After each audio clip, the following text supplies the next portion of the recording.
हरे कृष्णा। क्या आपने कभी सोचा है कि एक ऐसा इंसान जिसने जीवन भर सिर्फ पाप किए हों, जिसे समाज ने उसके कोढ़ और बीमारी की वजह से गलियों में मरने के लिए छोड़ दिया हो, क्या उसे साक्षात महादेव के पार्षद विमान में बिठाकर शिवलोक ले जा सकते हैं? सुनने में यह असंभव लगता है, लेकिन फाल्गुन मास की महिमा कुछ ऐसी ही है कि यहाँ असंभव शब्द का कोई वजूद ही नहीं रहता। आज के इस दूसरे अध्याय में हम एक ऐसी यात्रा पर निकलने वाले हैं जहां आप जानेंगे कि कैसे अनजाने में किया गया एक बेलपत्र का अर्पण करोड़ों जन्मों के पापों की राख बना देता है। और इतना ही नहीं, आज इस कथा में साक्षात अंजनी पुत्र हनुमान एक ऐसी भविष्यवाणी करेंगे जो द्वापर युग में होने वाले भगवान श्री कृष्ण के अवतार का आधार बनेगी। आज का यह वीडियो आपके जीवन को देखने का नज़रिया बदल देगा। जय भोलेनाथ। स्वागत है आप सभी का हमारे चैनल पर। दिव्य आंतरिक कथा फाल्गुन मास के पहले अध्याय को आप सभी ने बहुत प्रेम दिया है, इसके लिए आप सभी का आभार। आज हम फाल्गुन मास महात्म्य के दूसरे अध्याय का रसपान करेंगे। यदि आप मानसिक अशांति, रोगों या अपने पुराने कर्मों के बोझ से दबे महसूस कर रहे हो, तो आज की यह कथा आपके लिए एक औषधि का काम करेगी। अगले 20 मिनट के लिए संसार के सारे शोर को पीछे छोड़ दें और महादेव की इस अमृतमय चर्चा में डूब जाएं। पिछले अध्याय में हमने देखा था कि कैसे राजा मित्र से एक भयानक श्राप और ब्रह्महत्या के दोष से तड़प रहे थे। ऋषि गौतम ने उन्हें संतावना दी थी कि गोकर्ण तीर्थ जाने का मार्ग दिखाया था, लेकिन कथा वहां समाप्त नहीं हुई थी। ऋषि गौतम ने राजा को एक ऐसा आंखों देखा चमत्कार सुनाया जिसने राजा के मन में महादेव के प्रति अटूट विश्वास पैदा कर दिया। ऋषि गौतम ने मार्ग में ऐसा क्या देखा? आखिर वो चंडालिनी कौन थी जिसके लिए स्वर्ग से विमान उतरा? चलिए यहाँ से शुरू होता है फाल्गुन मास का अध्याय 2।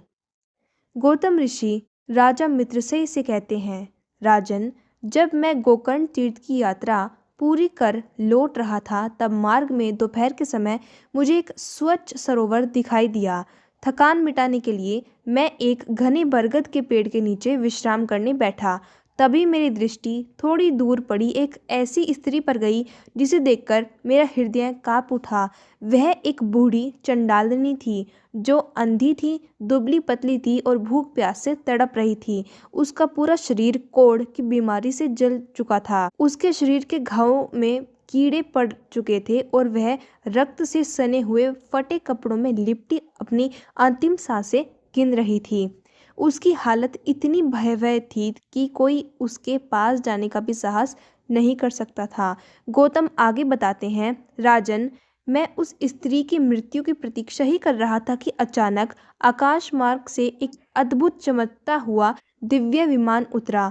उस विमान का प्रकाश इतना तीव्र था कि पूरी धरती जगमगा उठी। उस विमान में महादेव के पार्षद यानी शिवगण सवार थे। उनके मस्तक पर चंद्रमा का चिन्ह था और उनके हाथों में त्रिशूल थे। जैसे ही वह विमान उस मरती हुई चंडालिनी के पास रुका, मैं चकित रह गया।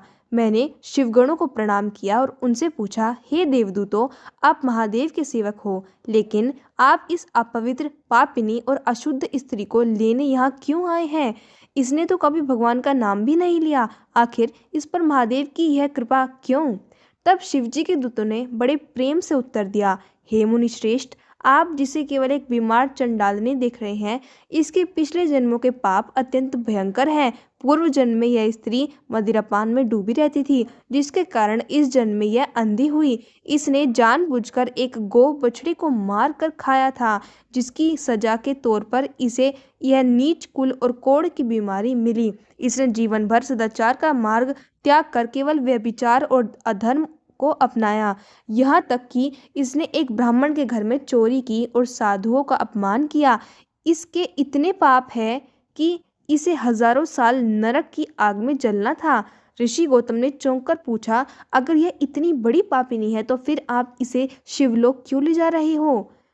क्यों महादेव का न्याय बदल गया है? शिवगण मुस्कुराए और बोले, मुनिराज, महादेव का न्याय कभी नहीं बदलता। उन्होंने इसके करोड़ों पापों को सिर्फ एक क्षण में जला दिया, क्योंकि इसने अनजाने में एक ऐसा कर्म कर दिया जिसकी महिमा स्वयं ब्रह्मा भी नहीं गा सकते। राजन, वो गुप्त कर्म क्या था?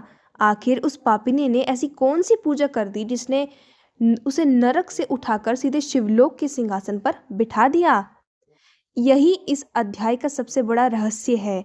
जैसे ही शिवगणों ने कहा कि ऋषि गौतम ने अपनी आंखों के सामने एक चमत्कार देखा, उन शिवगणों ने जैसे ही उस मरती हुई चंडालनी को स्पर्श किया, उसका गल चुका कोढ़ वाला शरीर दिव्य तेज से भर उठा। उसके फटे कपड़े रेशमी वस्त्रों में बदल गए, उसकी अंधी आंखों में दिव्य ज्योति आ गई और वह साक्षात किसी अप्सरा जैसी सुंदर दिखने लगी।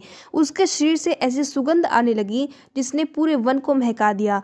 वह पापिनी अब एक शिव भक्त देवी बन चुकी थी। उसे विमान पर बिठाकर शिवगण आकाश मार्ग से महादेव के धाम की ओर ले गए। राजा मित्रसेन ने उत्सुकता से पूछा, हे मुनि, आपने जिस शिवलोक की बात की है वह स्थान कैसा है? वहां जाने पर जीव को क्या मिलता है? ऋषि गौतम अपनी आंखें मूंद ली और कहा, राजन, शिवलोक वह परम धाम है जहाँ सूर्य और चंद्रमा की रोशनी की आवश्यकता नहीं है, क्योंकि वह महादेव का अपना ही दिव्य प्रकाश है। वहाँ ना तो बुढ़ापा है, ना बीमारी और ना ही मृत्यु का भय। वहाँ जाने वाली आत्मा को कभी भूख प्यास नहीं लगती। वहाँ न काम है, न क्रोध है और न लोभ ही है। वहाँ केवल सत्यम शिवम सुंदरम का वास है। जो लोग केवल एक बार श्रद्धा से महादेव की शरण ले लेते हैं, उन्हें संसार के इस जन्म मरण के चक्र से मुक्ति मिल जाती है। ऋषि गौतम की यह बात सुनकर राजा मित्रसेन के मन से सारा डर निकल गया। उन्हें समझ आ गया कि अगर एक पापनी चंडालनी को शिवलोक मिल सकता है तो महादेव मुझे भी क्षमा कर देंगे। ऋषि गौतम ने कहा, राजन, तुम अभी गोकर्ण क्षेत्र जाओ और वहाँ महाबल शिव की आराधना करो। राजा तुरंत गोकर्ण पहुंचे। वहाँ उन्होंने समुद्र में स्नान किया और शिवरात्रि के दिन विधि विधान से शिवजी का पूजन किया। देखते ही देखते राजा के पैरों का वो कालापन जो श्राप की वजह से था दूर हो गया और वे पुनः अपने दिव्य रूप में आ गए। उन्होंने अपना शेष जीवन शिव भक्ति में बिताया और अंत में शिवलोक को प्राप्त हुए। दोस्तों, कथा का यह हिस्सा हमें सिखाता है कि महादेव केवल भाव के भूखे हैं। लेकिन क्या आपको लगता है कि कथा यहाँ समाप्त हो गई है? अभी तो वो कहानी बाकी है जिसने पूरी दुनिया का इतिहास बदल दिया। उज्जैनी का वो छोटा सा ग्वाल बालक, जिसकी वजह से खुद हनुमान जी धरती पर आना पड़ा। आखिर उस बालक ने ऐसा क्या किया? चलिए अब चलते हैं उज्जैनी के महाकाल मंदिर की ओर। कथा अब हमें ले चलती है महाकाल की नगरी उज्जैन में। वहाँ के प्रतापी राजा चंद्रसेन भगवान शिव के अनन्य भक्त थे। एक दिन जब राजा पूरे राजसी ठाट बाट के साथ महाकाल मंदिर में विशेष पूजा कर रहे थे, तो एक 5 साल का ग्वाल बालक जिसका नाम श्रीकर था, मंदिर के द्वार पर खड़ा होकर सब देख रहा था। उसने देखा कि राजा कैसे भक्ति में डूबे हैं, कैसे शंख बजा रहे हैं और कैसे महादेव का श्रृंगार कर रहे हैं। उस नन्हे बालक के कोमल मन पर यह दृश्य छप गया। उसने सोचा, अगर राजा के महादेव इतने सुंदर है तो मैं भी अपने महादेव की ऐसी ही पूजा करूंगा। श्रीकर के पास न धन था न मंत्रों का ज्ञान। वह जंगल से एक सुंदर पत्थर उठाकर लाया और उसे ही अपना शिवलिंग मान लिया। उसने घर के कोने में उस पत्थर को स्थापित किया और अपनी फटी हुई चादर से उसे ढका। वह बालक घंटों आंखें बंद करके बैठ जाता और मानसिक रूप से महादेव को भोग लगाता। तभी उसकी माँ उसे भोजन के लिए बुलाने आई। माँ ने देखा कि उसका बेटा एक पत्थर के सामने पागलों की तरह बैठा है। माँ को लगा कि किसी ने उसके बच्चे पर जादू टोना कर दिया है। उसने बार बार श्रीकर को झकोरा, लेकिन श्रीकर तो महाकाल के ध्यान में खोया था। गुस्से में आकर माँ ने उस पत्थर को उठाया और दूर फेंक दिया। उसने सारी पूजन सामग्री नष्ट कर दी और बालक को डांटते हुए वहां से चली गई। जब श्रीकर ने देखा कि उसकी माँ ने उसके महादेव को फेंक दिया तो उसका हृदय टूट गया। वह जमीन पर गिरकर हा महादेव, हा शिव पुकारते हुए विलाप करने लगा। उसकी रोने की आवाज़ में इतनी तड़प थी कि कैलाश का सिंहासन डोल उठा। कहते हैं कि महादेव को बड़े बड़े ऋषियों की तपस्या इतनी जल्दी विचलित नहीं करती जितनी एक बच्चे की सच्ची पुकार कर देती है। अचानक वह साधारण झोपड़ी एक दिव्य प्रकाश से भर गई। जहाँ उस बालक ने पत्थर रखा था, वहां से स्वयं महाकाल प्रकट हुए। पलक झपकते ही वह टूटी हुई झोपड़ी एक अद्भुत सोने का मंदिर में बदल गई। चारों तरफ हीरे जवाहरात चमकने लगे और बालक श्रीकर का साधारण शरीर दिव्य तेज से दमक उठा। इस चमत्कार की गूंज स्वर्ग तक पहुंची। तभी वहां साक्षात अंजनी पुत्र हनुमान प्रकट हुए। हनुमान जी को देखकर वहां के राजा और प्रजा दंग रह गए। हनुमान जी ने बालक श्रीकर की गोद में उठा लिया और उपस्थित जन समूह से कहा, हे मनुष्यों, देखो इस बालक की शक्ति। इसने बिना किसी मंत्र के केवल प्रेम के बल पर उस परमात्मा को पा लिया है जिसे पाने के लिए युगों युगों तक तपस्या करनी पड़ती है। और फिर हनुमान जी ने वो बात कही जिसने भविष्य की नींव रखी। उन्होंने भविष्यवाणी की, इस बालक श्रीकर की इस पवित्र भक्ति के कारण इसके वंश की 8वीं पीढ़ी में नंद बाबा का जन्म होगा, जिसके यहाँ स्वयं नारायण श्री कृष्ण बनकर अवतार लेंगे। आज से यह बालक गोप वंश का गौरव कहलाएगा। दोस्तों सोचिए, शिव की भक्ति ने ही उस मार्ग को प्रशस्त किया जहाँ कृष्ण का जन्म होना था। हनुमान जी की वाणी और बालक श्रीकर का प्रताप देखकर जो राजा उज्जैनी को जीतने आए थे, उनका अहंकार चूर चूर हो गया। उन्होंने समझ लिया कि जिस नगर की रक्षा स्वयं महाकाल और बजरंग बली कर रहे हों, उसे कोई शस्त्र नहीं जीत सकता। उन सभी राजाओं ने शत्रुता त्याग दी और बालक श्रीकर के चरणों की धूल सिर पर लगाई। दोस्तों, यह है शिव भक्ति की शक्ति, जो युद्ध को शांति में और शत्रु को मित्र में बदल देती है। उस दिन उज्जैनी नगरी में उत्सव मनाया गया, जिसकी चर्चा आज भी पुराणों में जीवित है। कथा के इस मोड़ पर श्री सूत जी महाराज ऋषियों को एक बहुत ही गुप्त बात बताते हैं। वे कहते हैं कि बालक श्रीकर ने यह पूजा शनिवार के प्रदोष के दिन की थी। शास्त्रों में शनि प्रदोष को महापुण्यदायी माना गया है। सूर्यास्त के ठीक 45 मिनट पहले और 45 मिनट बाद का समय प्रदोष काल कहलाता है। मान्यता है कि इस समय महादेव कैलाश पर प्रसन्न होकर नृत्य करते हैं और आज भी जो भक्त इस समय उनकी आराधना करता है, उसकी कुंडली के बड़े से बड़े दोष, चाहे वो शनि दोष या पितृदोष, क्षण भर में समाप्त हो जाते हैं।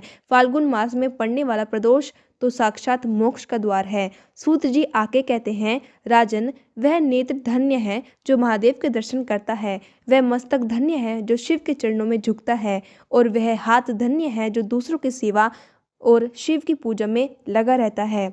यहाँ एक गहरा संदेश छिपा है। हमारा यह मनुष्य शरीर केवल भोग विलास के लिए नहीं, बल्कि परोपकार के लिए मिला है। जिस प्रकार उस चंडालिनी ने अनजाने में और बालक श्रीकर ने सरलता से शिव को पाया, उसी प्रकार यदि हम अपनी इंद्रियों को बुराइयों से हटाकर ईश्वर में लगा दें, तो हमारा जीवन सफल हो जाएगा।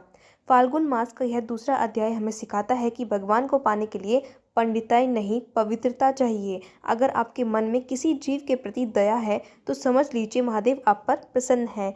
इस महीने में संकल्प ले कम से कम एक गरीब की मदद करने का और प्रतिदिन शिव नाम का जाप करने का, क्योंकि शिव ही आदि है और शिव ही अनंत है। शिव से भिन्न इस संसार में दूसरा कुछ भी नहीं है। तो मित्रों, यह था फाल्गुन मास महात्म्य का दूसरा अध्याय। लेकिन क्या आप जानते हैं कि अध्याय 3 में हम एक ऐसी गुप्त कथा सुनेंगे जहां महादेव ने प्रकृति के नियमों को बदल दिया था। कल का वीडियो और भी रोमांचक होने वाला है। अगर आज की इस कथा ने आपके हृदय को छुआ है, तो इस वीडियो को लाइक करके अपना प्रेम ज़रूर दिखाएं। और हाँ, कमेंट में अपनी राशि लिखकर बताएं। मैं आपको बताऊंगा कि इस फाल्गुन मास में आपको शिव जी की कौन सी विशेष पूजा करनी चाहिए। मिलते हैं कल सुबह 5 बजे तीसरे अध्याय के साथ। तब तक के लिए हर हर महादेव। हरे कृष्णा।